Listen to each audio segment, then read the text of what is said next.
The second theme I want to highlight is Bitcoin. I think it's going to get to at least 250,000 next year, but I think that's a low forecast. It could do significantly better. The third is what I call animal spirits returns. Now, this may not sound very familiar to you, but it's a very common word that's used in U.S. equities. When people talk about animal spirits, they're referring to a statement made by Milton Friedman, which is that economies boom when companies have animal spirits. What he means by that is when they have confidence.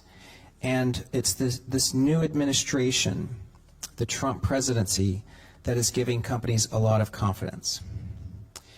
And the fourth thing I want to highlight is that we think a lot of our existing themes that we've highlighted for our clients become even stronger next year.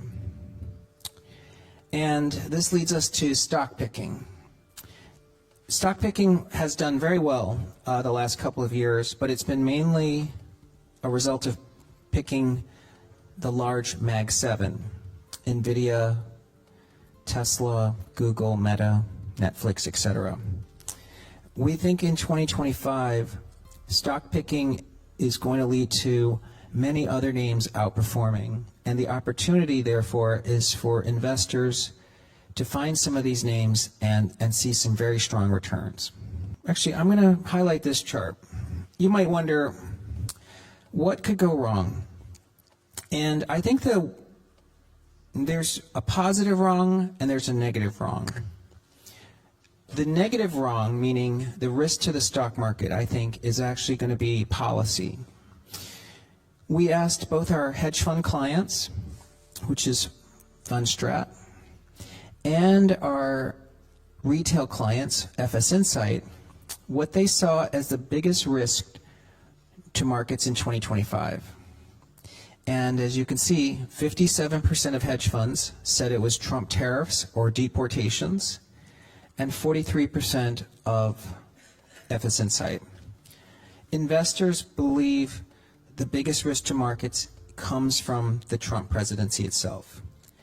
And that's what you should just keep in the back of your mind, that outside of policy from the White House, the other risks are much smaller to markets. You may wonder on valuation, how do we get to 7,000 for the S&P? We believe earnings will reach $300 in 2026. That's 18 months from now. The stock market at the end of next year is going to be priced off of 2026 earnings. And we expect the PE multiple to get to 23 times by the middle of the year, and then get to 22 times by the end of 2025. The current PE is 21 times. So we're expecting the PE to go up by 1 multiple point. All right, so let me tell you about our favorite sectors for next year. Let's start by looking at what we've recommended over time. In 2021, the S&P was up 27%, and we recommended investors buy consumer stocks, energy, and industrials. And by the way, energy outperformed, rose almost 40% that year. In 2022, the market was down 20%, but our top sector pick was energy, and energy was up 59%. So even though the market was down in 2022, we identified the best performing sector at the start of that year. So energy outperformed by almost 80%. In 2023, the S&P was up 24%. But at the time, we had said that technology should lead and that FANG could be up 50%. And as you can see, in that year, technology outperformed, was up 57%. This year, the S&P is up 27%. At the start of the year, our number one sector pick was financials. And as you can see, financials outperformed the S&P. In fact, financials are outperforming the NASDAQ this year.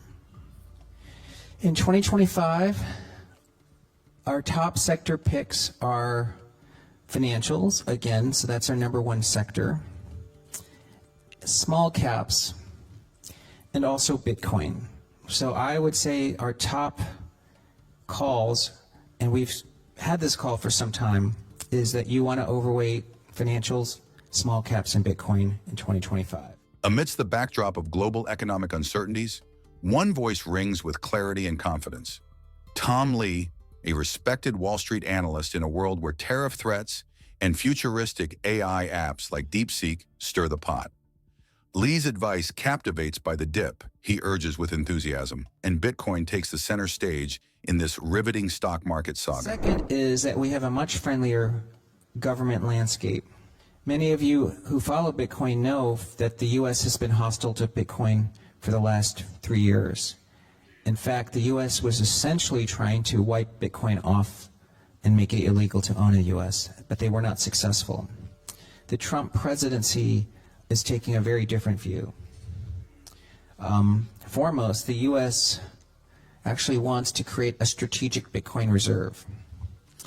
Trump was on CNBC Friday, and he reiterated his commitment to making Bitcoin a reserve asset. I don't know if many people have thought about how much Bitcoin the U.S. might actually buy. Today, the U.S. government owns $660 billion worth of gold. They carry that gold on their balance sheet at the original cost from 1971. So officially, the U.S. owns $11 billion worth of gold.